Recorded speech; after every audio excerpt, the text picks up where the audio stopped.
Assalamu alaikum wa rahmatullahi wa barakatuh. Allahumma salli ala Muhammadin wa ali Muhammad. Je vais introduire cet épisode par la lecture d'une partie de la Ziyara al-Jami'a aux imams des croyants, à ne pas confondre avec al-Ziyara al-Jami'a al-Kabira, qui est, je le rappelle, la constitution chiite et qui renferme tous les principes idéologiques qu'un chiite doit savoir afin de se considérer comme tel. Ces explications sont données dans ces vidéos. L'extrait que je vais mentionner se trouve dans Mafatih al-Jinan, les clés du paradis. Ô mes maîtres, ô famille du messager de Dieu, par vous, je me rapproche de Dieu Tout-Puissant. Et à partir de la page suivante, on nous montre ce qu'il faut faire pour se rapprocher de Dieu Tout-Puissant.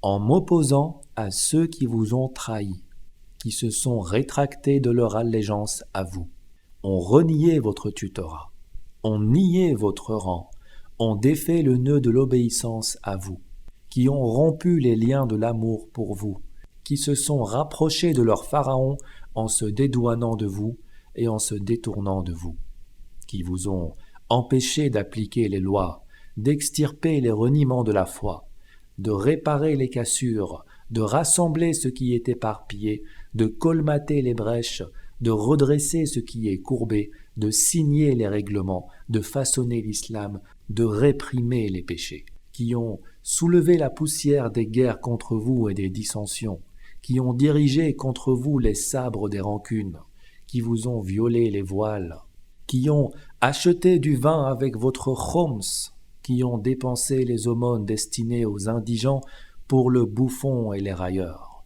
Et cela, en tant que les corrompus égarés leur frayèrent le chemin ainsi que les tyrans jaloux, les tenants du manquement à la parole, de la trahison, des discordes, des ruses, au cœur puant des souillures de l'associationnisme et au corps chargé des crasses de l'incroyance, se rendant entièrement maîtres de l'hypocrisie et s'appliquant aux relations de discorde.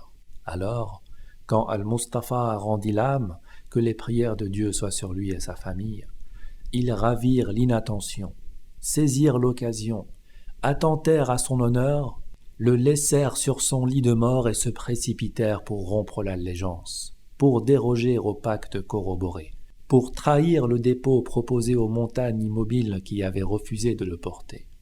Et qu'apportait l'homme inique, ignorant, porté à la discorde et à la fierté des péchés douloureux, dédaignant d'obéir pour la suite louable. Alors se sont réunis la tourbe des Arabes, les résidus des partis vers la demeure de la prophétie, du message, du lieu de la descente de la révélation et des anges, résidence du pouvoir du tutorat, lieu du legs, du califat et de l'imama, pour rompre le pacte établi avec Al-Mustafa en son frère, la marque de la bonne direction, celui qui met en évidence la voie du salut de parmi les chemins de la perdition. Et ils ont baissé le foie de la meilleure des créatures, en étant injustes envers sa fille, en brutalisant sa bien-aimée, en faisant une injustice à sa chérie, une partie de sa chair, un morceau de son foie. Ils ont abandonné son mari, ont minimisé sa valeur, ont rendu licite de violer son honneur, ont coupé ses liens de famille, ont nié sa fraternité avec le messager, ont retiré leur affection pour lui, ont refusé de lui obéir, ont nié son tutorat, ont rendu les esclaves avides de son califat. Ils l'ont amené à leur prêter allégeance, exhibant leurs sabres aux lames affûtées, alors que lui avait le cœur exaspéré, bouillait de colère, faisait preuve d'une grande patience et retenait sa colère. Ils l'ont appelé à leur prêter allégeance dont la mauvaise augure se généralisa à l'islam, qui sema les péchés dans les cœurs de ses tenants, se sépara de Salman, chassa al-Miqdad, bannit Jundub, fendit le ventre de Ammar, altéra le Coran, je répète, altéra le Coran, remplaça les lois, changea la station, rendit licite le khoms aux affranchis de la Mecque, donna aux enfants des maudits le pouvoir sur les femmes et les sangs, mélangea le licite et l'illicite, détruisit la Kaaba, fit une descente dans la demeure de l'émigration le jour d'Al-Harra, exhiba les filles des émigrants et des Ansar pour le châtiment exemplaire et la cruauté, les revêtit du vêtement de la honte, de l'ignominie, donna l'autorisation aux gens de la confusion de tuer les gens de la maison des purs élus, d'exterminer leur descendance, d'éradiquer leurs familles, de capturer leurs femmes, de tuer leurs partisans, de briser leurs tribunes, de renverser leur fierté, de dissimuler la religion, d'éteindre leurs souvenirs. Ô mes maîtres, si Al-Mustafa vous voyait ainsi, les flèches de la nation enfoncées dans vos foies, leurs lances pointées au haut de vos poitrines, leurs sabres altérés de votre sang, les enfants des prostituées assouvissant les feux de la débauche, de votre piété scrupuleuse et la colère de l'incroyance de votre foi. Et vous, vous avez été, soit abattus dans le lieu de prière, le haut de la tête fendu par le sabre, soit martyrs au-dessus du convoi funèbre, les linceuils déjà transpercés de flèches, soit tués dans le désert, la tête dressée aux extrémités des lances, soit enchaînés dans les prisons, les membres meurtris dans les fers, soit empoisonnés, les entraillés lacérés par l'absorption du poison, et votre petit nombre des bandes dispersées qu'anéantissent les esclaves et les fils des esclaves. Les calamités, ô mes suzerains, ne sont-elles pas celles qui vous ont été incombées? Les malheurs ne sont-ils pas ceux répandus sur vous? Les drames ne sont-ils pas ceux qui vous ont été spécifiques? Les catastrophes ne sont-elles pas celles qui vous ont frappé?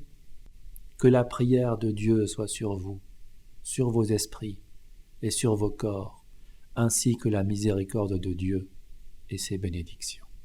Salawatullahi alaykum wa ala arwahikum wa ajsadikum wa rahmatullahi wa barakatuh. Voilà qui est Fatima, et voici qui est la famille de Fatima, salawatullahi wa salamuhu alayha. Et voici qui sont les ennemis de Fatima.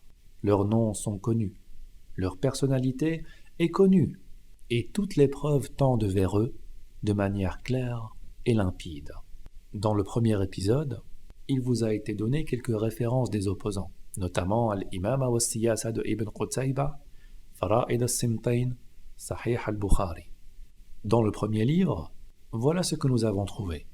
Lorsque les gens ont entendu ces cris et ces pleurs, ils se mirent à pleurer, leur cœur fendu, leur foi brisée.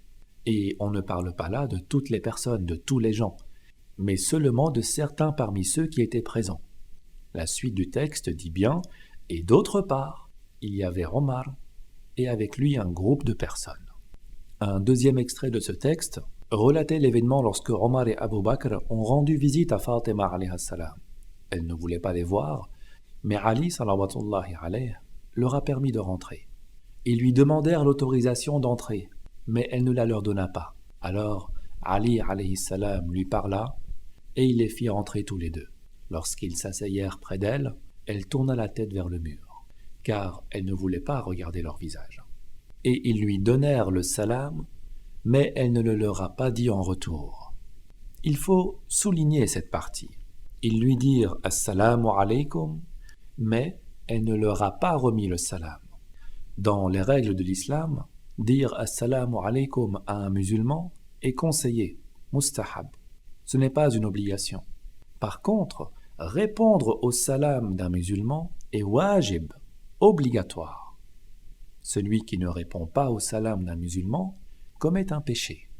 D'autre part, Fatima salawatullahi alayha est infaillible et elle ne leur a pas remis le salam. La réponse au salam d'un musulman est obligatoire et Fatima alayha salam est infaillible. À vous d'y apporter une conclusion. Ensuite, que dit-elle? Après leur avoir rappelé que celui qui satisfait Fatima alayha salam satisfait le messager sallallahu alayhi wa sallam et que celui qui la fâche en réalité le prophète sallallahu alayhi wa sallam, elle dit « Certainement, je prends Dieu et les anges à témoin, vous m'avez courroucé, vous ne m'avez pas satisfaite. Lorsque je rencontrerai le prophète sallallahu alayhi wa sallam, je me plaindrai à lui de vous.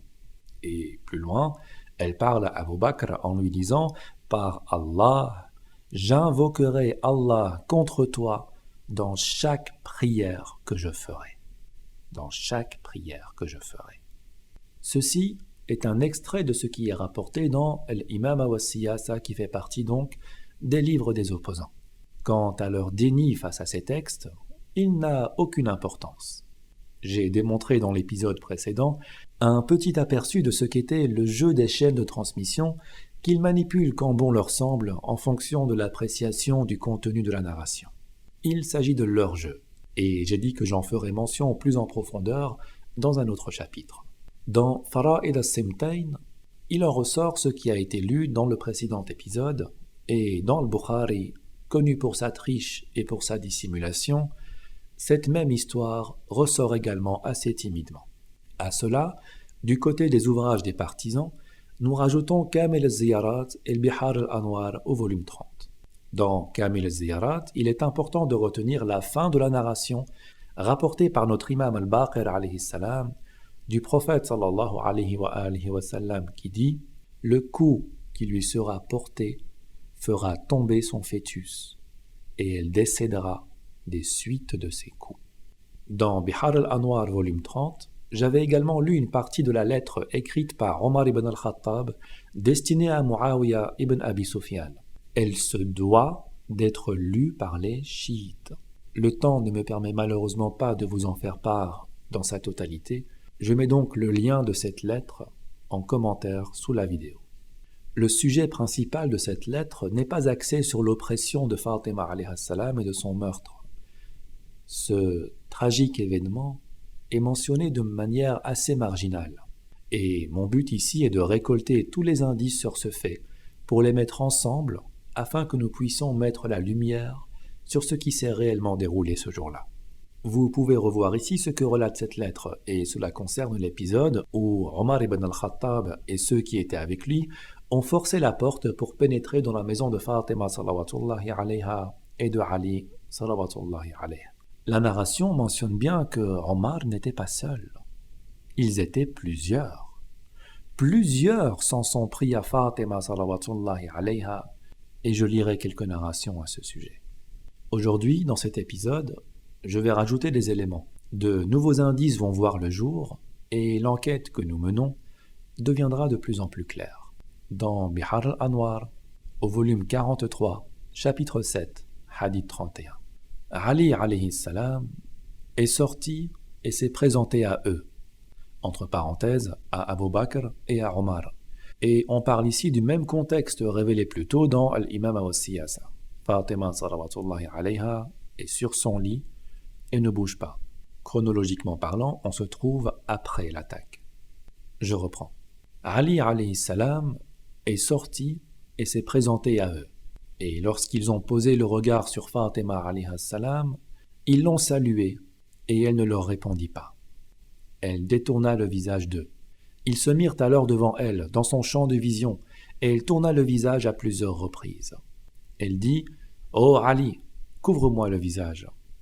Je précise que Fatima alayhi salam était malade, blessée, fracturée suite au coup qu'elle a reçu, fatiguée de tourner son visage afin d'éviter les regards des deux. Je reprends. Elle dit alors aux femmes près d'elle « Tournez mon visage ». Et lorsqu'elles ont tourné son visage, il se mit devant elle, et il dit, Abu Bakr dit, « Ô fille du messager d'Allah, nous sommes venus chercher ton agrément et éviter ton courroux. » Jusqu'à ce qu'ils disent, « Nous sommes venus nous excuser. » Et Fatima ne leur a pas parlé, mais elle s'est adressée au prince des croyants, salawatullahi alayhi, et lui a dit, « Pas un mot ne leur sera adressé de moi, tant que je ne les aurai pas questionnés sur une chose qu'ils ont entendue du prophète, sallallahu alayhi wa sallam. » Ensuite, elle fait part du hadith, et une fois terminée, elle dit « J'atteste que vous m'avez courroucé dans ma vie et à ma mort, et je ne vous adresserai plus la parole jusqu'à ce que je rencontre mon Seigneur, et je me plaindrai de lui à vous, etc. » Il s'agit de la même narration que dans l'Imam al-Siyasa avec certaines précisions. Nous avons vu que lorsqu'ils sont rentrés dans sa demeure, elle était sur son lit et elle détournait son visage ici et là pour éviter leur regard. Et à cause de l'importance de la douleur, elle ne pouvait plus tourner son visage. Elle a alors demandé à certaines femmes de l'aider pour cela. Pouvez-vous imaginer ? Vous tournez la tête tous les jours au moins 300 fois sans même vous en rendre compte, tellement il s'agit d'un acte naturel, un acte d'intuition. Fatima salawatullahi alayha, à cause de la douleur des coups qu'elle a reçus, devait avoir une assistance pour permettre ce mouvement. Et elle décédera des suites de ces coups. Et cela provient de Kamil al-Ziyarat, qui est un ouvrage connu, et les experts de Ilm al-Hadith connaissent l'importance de la teneur des narrations qui se trouvent dans cet ouvrage. Fatima salawatullahi alayha est donc morte, assassinée. Je vais maintenant aller dans le livre Al-Ihtijaj de Sheikh al-Tabarsi, qui est un livre connu dans lequel Sheikh al-Tabarsi a regroupé toutes les argumentations, les débats, les échanges entre les infaillibles salawatullahi alayhim et d'autres personnes. À la page 363, dans le chapitre L'argumentation d'Al-Hassan ibn Ali alayhi salam, ce dernier s'adresse à Al-Mughira. Al-Mughira qui faisait partie de ceux qui, avec Omar et Qunfud, s'en sont pris à Fatima alayhi salam. Ce récit est assez long et je vais vous lire ce qui nous intéresse. C'est le fils de Fatima alayhi salam, Al-Hassan salawatullahi alayhi, qui parle de un de ceux qui ont été responsables de l'assassinat de sa mère. L'imam Al-Hassan alayhi salam s'adresse à Al-Mughira et lui dit « Quant à toi, ô Al-Mughira ibn Shu'ba, de Dieu tu es l'ennemi, de son livre tu es l'opposant, de son prophète tu es le détracteur, tu es un adultérin et tu dois être lapidé. » Et l'histoire relatant l'adultère d'Al-Mughira est très connue dans les livres d'histoire. Allez voir dans Tabari par exemple pour ce qui est des livres des opposants. Tu es un adultérin et tu dois être lapidé, mais des personnes ont témoigné en ta faveur et ont annulé ta lapidation. Et on sait que parmi ces personnes, il y avait Omar ibn al-Khattab. Ils ont annulé ta lapidation et ils ont repoussé la vérité par le mensonge, la sincérité par l'erreur. Et l'imam alayhi salam continue jusqu'à dire « Et c'est toi qui as frappé Fatima, la fille du messager d'Allah sallallahu alayhi wa sallam, jusqu'à ce que tu la fis saigner et elle lâcha ce qui se trouva dans son ventre. Et c'est toi qui as frappé Fatima jusqu'à ce que tu la fasses saigner. » S'il l'a frappée jusqu'à ce qu'elle saigne, de quelle intensité étaient les coups qu'elle a reçus? D'autant plus qu'elle était vêtue, qu'elle était couverte de la tête aux pieds. Comment était l'intensité et la portée de ces coups à un point de faire saigner Fatima alayhi salam à travers ses vêtements? Et c'est toi qui as frappé Fatima jusqu'à ce que tu la fasses saigner. Ici, l'imam al-Hassan alayhi salam ne dit pas tout concernant l'oppression et la violence dont a été victime Fatima az-Zahra salawatullahi alayha. Comme je l'ai dit dans l'épisode précédent, nous sommes à la recherche d'indices. Dans Fara'id al-Simtain, il est dit qu'elle est assassinée. Dans Kamil al-Ziyarat, il est dit qu'elle est morte suite au coup qu'elle a reçu. Dans l'Ihtijaj, il est dit qu'Al-Mughira l'a frappée, l'a fait saigner et qu'elle a avorté de l'enfant qu'elle portait à ce moment-là. Et les éléments de l'enquête se rassemblent par-ci et par-là. On va rajouter un indice en allant dans le volume 53 du Bihar al-Anwar, une partie d'un texte qui, encore une fois, n'est pas mentionné ou à côté duquel on passe. Il s'agit du volume concernant la réapparition du Mahdi salawatullahi alayhi, mais il ne s'agit bien sûr pas là du sujet actuel. Écoutez bien ce récit. Et Omar dit, et il parle à Fatima alayhi salam, « Apporte donc l'écrit dont tu as dit qu'il t'avait été laissé par ton père. » Et elle vint avec cet écrit. Il lui arracha des mains et le montra aux témoins parmi les gens de Quraysh, des Muhajirin et des Ansar et d'autres Arabes, et il cracha dessus. Il a craché sur l'écrit qu'a laissé le prophète sallallahu alayhi wa sallam à sa fille Fatima az-Zahra salawatullahi alayha. Et il cracha dessus et il la déchira devant elle. Et elle s'en alla attristée et en pleurs vers la tombe du messager d'Allah sallallahu alayhi wa alihi wa sallam. Pourquoi ai-je montré ce texte? Pour vous faire comprendre qu'il existait là un écrit laissé par le messager d'Allah sallallahu alayhi wa alihi wa sallam à sa fille Fatima alayha salam.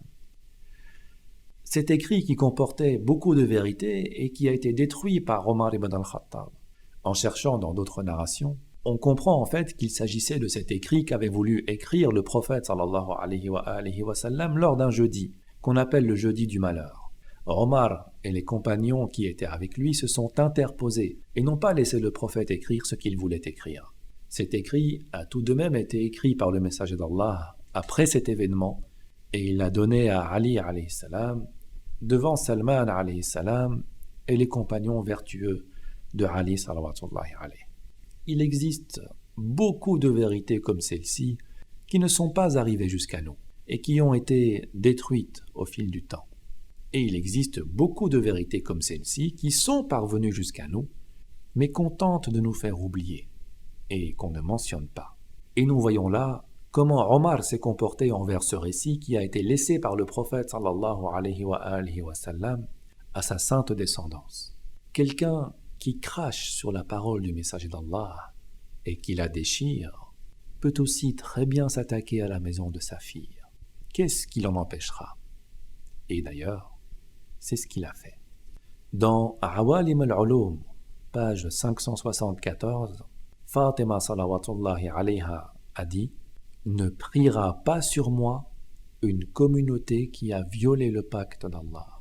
Ils ont usurpé mon droit et ont volé mon héritage et ont déchiré les notes que m'a écrit mon père à propos du bien de Fadak et ils ont démenti mes témoins, etc. jusqu'à arriver à...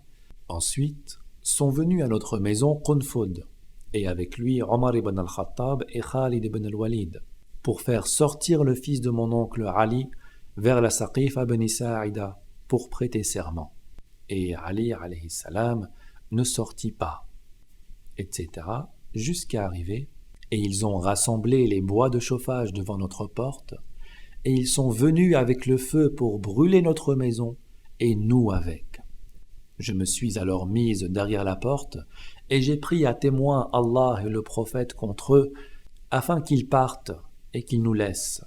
Alors, Omar prit le fouet de la main de Qunfud, et il frappa avec sur mon bras, et le fouet s'est enroulé autour comme un brassard. Et il donna un coup de pied sur la porte, et il la poussa contre moi alors que j'étais enceinte. Je suis alors tombé sur mon visage, et le feu s'attisa et brûla mon visage. Regardez, imaginez-vous la scène. C'est votre mère Fatima alayha salam qui parle « Ô chiite !» Je suis alors tombé sur mon visage, et le feu s'attisa et brûla mon visage. Et il m'a frappé avec sa main, jusqu'à ce que mes boucles d'oreilles déchirent mon lobe. J'ai alors ressenti les douleurs de l'accouchement, et avorté de Muhsin, assassiné, alayhi salam. Est-ce cette communauté qui va prier sur moi? C'est pour cette raison que Fatima salawatullahi alayha a refusé que cette communauté prie sur elle.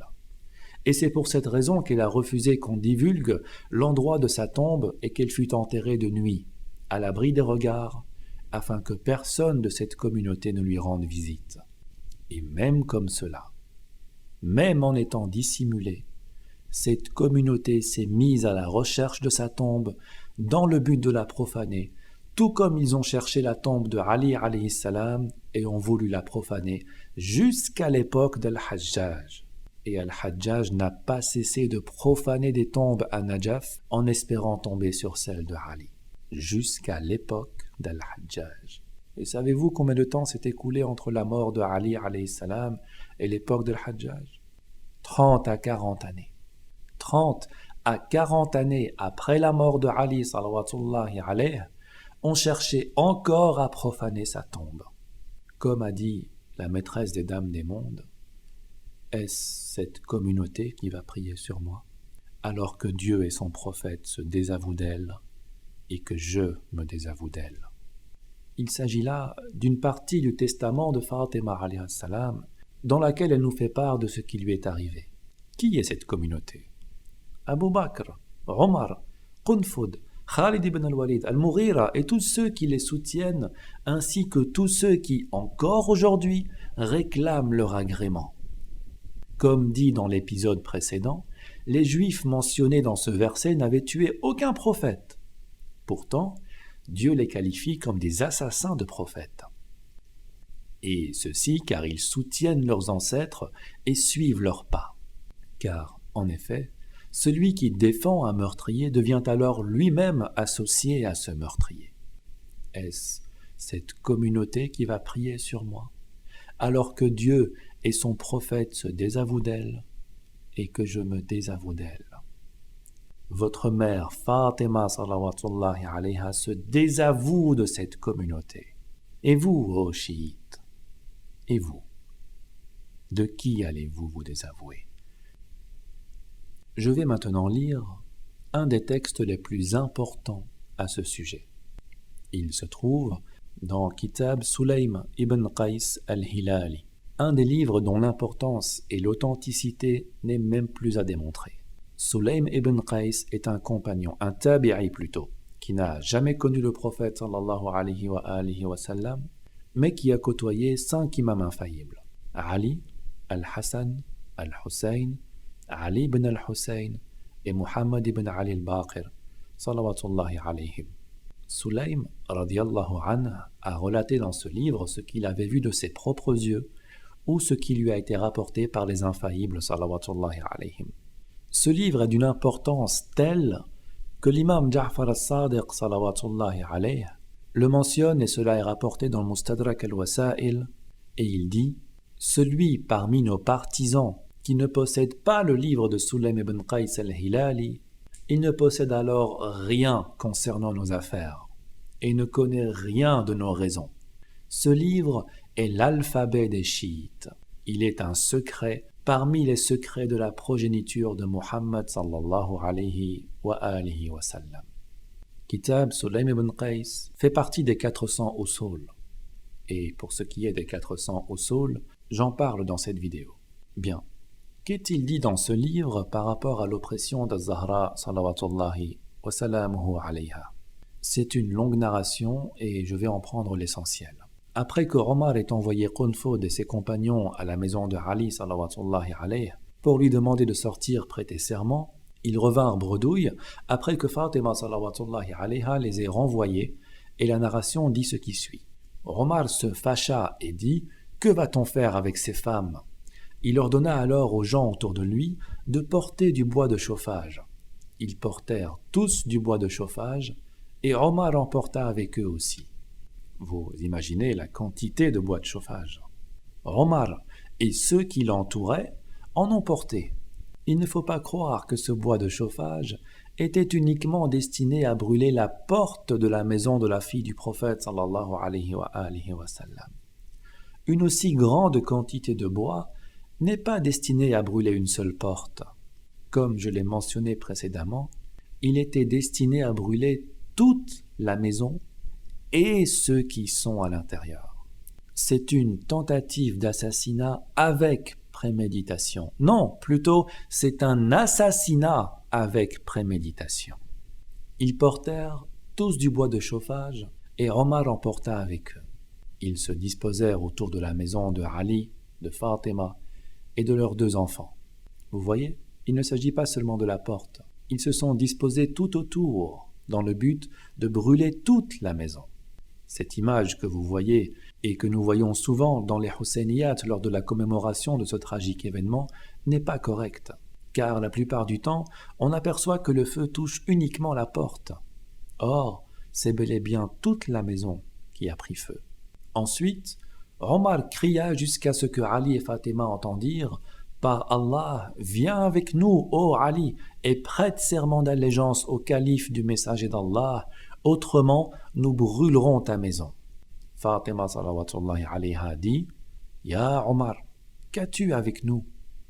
Il dit: « Ouvre la porte ou nous brûlerons votre maison. » Fatima dit: « Ya Omar, tu désires entrer dans ma maison? Ne crains-tu pas Allah ?»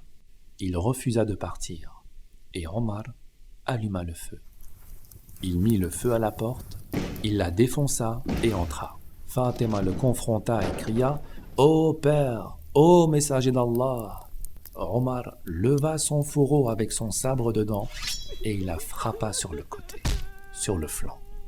Et elle cria « Ya Abata, ô mon père !» Il leva alors son fouet et la frappa avec sur son bras.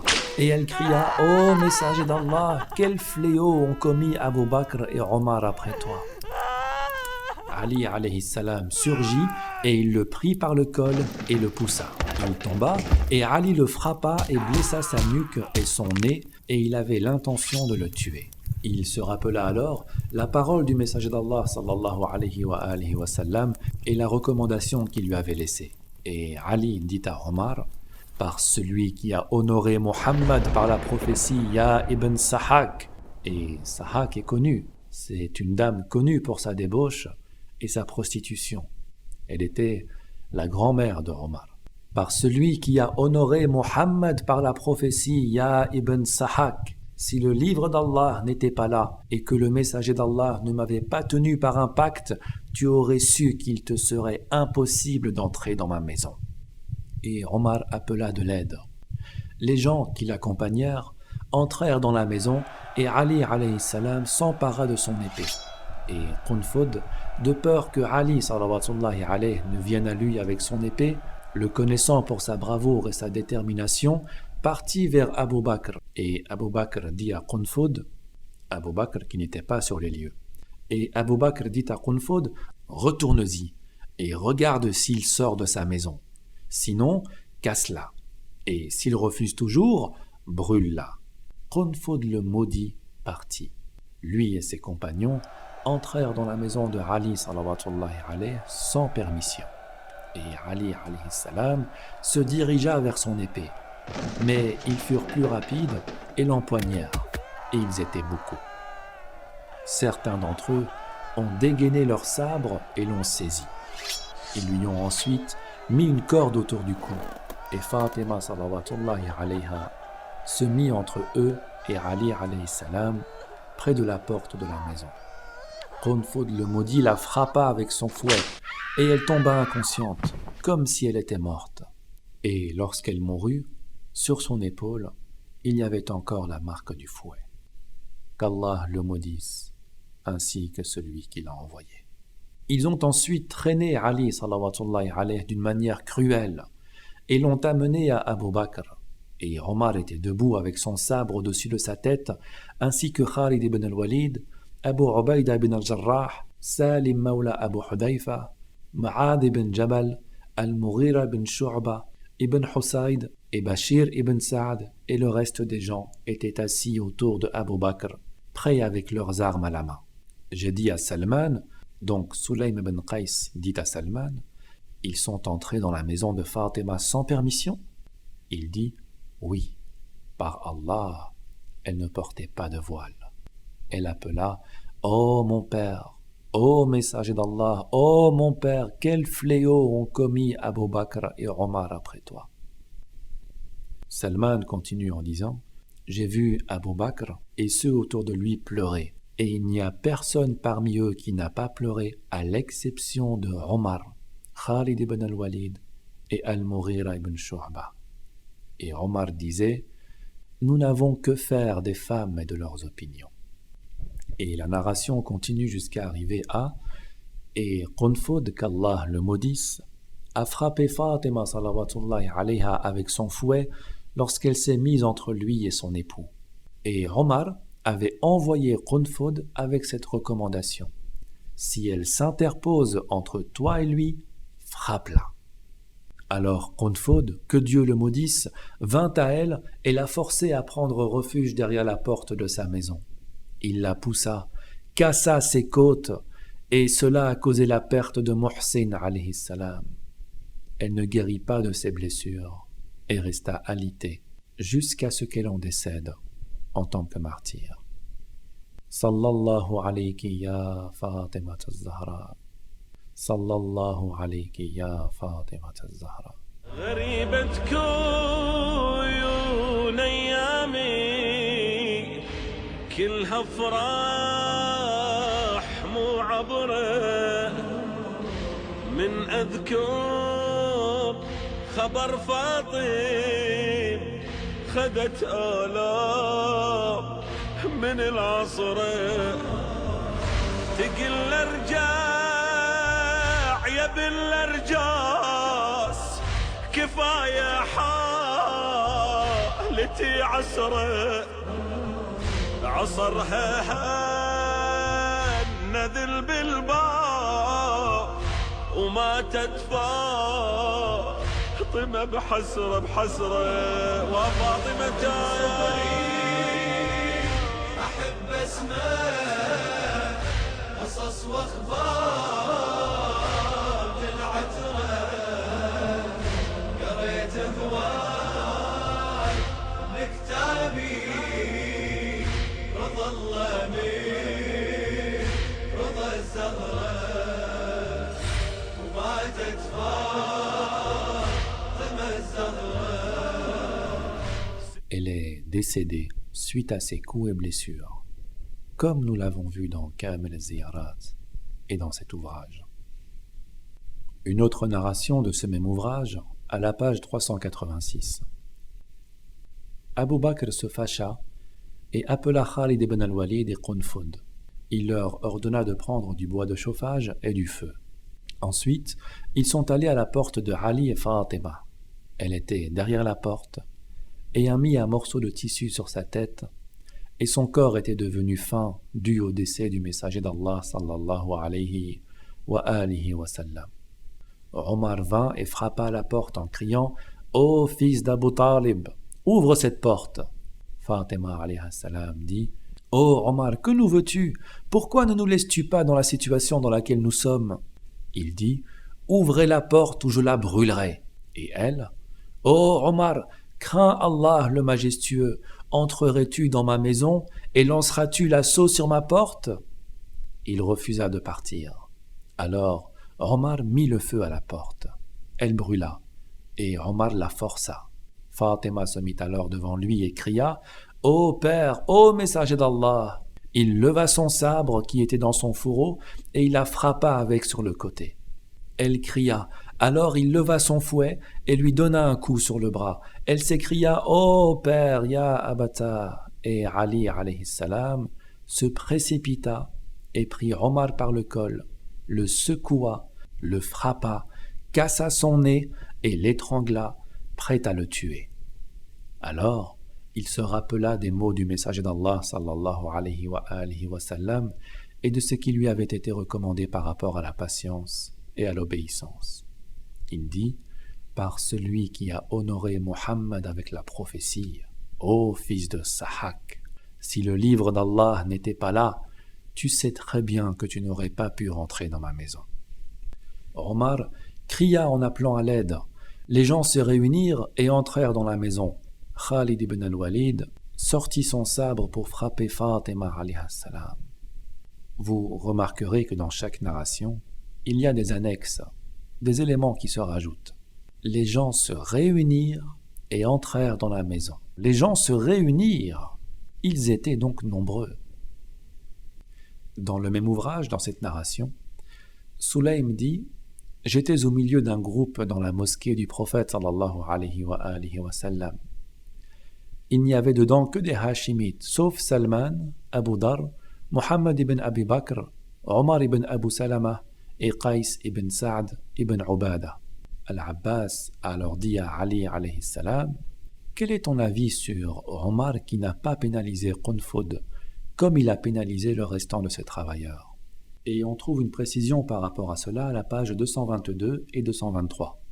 Sulaym dit « Omar ibn al-Khattab, durant cette année, a infligé une amende à tous ses travailleurs et leur a pris la moitié de leurs biens et leur a laissé une autre moitié. Et ce à cause des vers de Abul Mukhtar. Mais il n'a pas infligé d'amende à Qunfud. Abul Mukhtar, qui était un poète et qui avait écrit un poème à Omar, qui l'a incité à appliquer une loi très étrange. Elle consistait à confisquer la moitié des biens de certaines personnes qui étaient considérées par Omar comme étant des fraudeurs. Sulaym dit « J'étais au milieu d'un groupe dans la mosquée du prophète sallallahu alayhi wa sallam. il n'y avait dedans que des Hachimites, sauf Salman, Abu Dar, Muhammad ibn Abi Bakr, Omar ibn Abu Salama et Qais ibn Sa'd ibn Ubada. Al-Abbas dit alors à Ali alayhi salam, « Quel est ton avis sur Omar qui n'a pas pénalisé Qunfud comme il a pénalisé le restant de ses travailleurs ?» Ali regarda alors les personnes autour de lui et ses yeux se remplirent de larmes.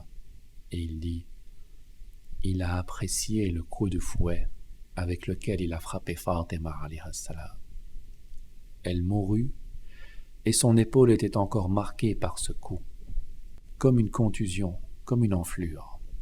Ensuite il dit, et écoutez bien, ô chiites, ce sont là encore une fois les paroles de votre maître Ali ibn Abi Talib salawatullahi alayhi, et elles concernent beaucoup d'entre ceux qui prétendent faire partie de ses partisans. Ensuite, il dit, ce qui est étrange est que le cœur de cette communauté a bu l'amour de cet homme et de son compagnon avant lui, et leur soumission à eux dans chaque chose qu'ils ont innovée. Si ces travailleurs étaient des fraudeurs, et là il parle de la fatwa de Omar ibn al-Khattab, si ces travailleurs étaient des fraudeurs et que ces biens qui étaient en leur possession étaient frauduleux, il ne lui était alors pas permis de le leur laisser, et il aurait dû tout prendre car il s'agit là des biens des musulmans. Alors, pourquoi a-t-il pris la moitié et en a laissé la moitié? Et si ces biens n'étaient pas frauduleux, alors il ne lui était pas permis d'en prendre ne serait-ce qu'une petite quantité. Mais il en a pris la moitié. Et si ce qui était dans leurs mains, dans les mains de ces travailleurs, était frauduleux, et que ces travailleurs avaient démenti cela, et que Omar n'avait pas pu établir de preuves contre eux, il ne lui aurait pas été permis pour lui de le leur prendre ne serait-ce qu'une petite quantité. Et ce qui est encore plus étrange est qu'il les a remis au travail. S'ils étaient des fraudeurs, il n'aurait alors pas été permis pour lui de les faire travailler pour lui. Et s'ils n'étaient pas des fraudeurs, il ne lui était pas permis de prendre leurs biens. Voyez la haine présente dans le cœur de ces gens à l'encontre de Fatima Zahra salawatullahi alayha, celle dont le prophète sallallahu alayhi wa sallam a dit « Elle est une partie de moi-même, celui qui la satisfait me satisfait, et celui qui la fâche me fâche. » Ils se réjouissent de l'avoir frappée. Ils se félicitent l'un l'autre pour l'avoir frappée, pour l'avoir torturée, pour l'avoir martyrisée. Et que dit l'émir des croyants, salawatullahi alayhi? Il est étrange que les cœurs des membres de cette communauté boivent l'amour de cet homme et de son prédécesseur. Comme le disent nos imams alayhum salam, et leurs pieux compagnons témoins de cette scène, qu'Allah les maudisse, et maudisse ceux qui les suivent, et maudisse ceux qui demandent leur agrément, et maudisse ceux qui refusent de les maudire en connaissance de cause. Dans le prochain épisode, encore plus de narration et plus de précision concernant l'oppression de la fille du messager d'Allah sallallahu alayhi wa sallam, Fatima az-Zahra salawatullahi wa salamuhu alayha. Assalamu alaykum wa rahmatullahi wa barakatuh. Allahumma salli ala Muhammadin wa ali Muhammad.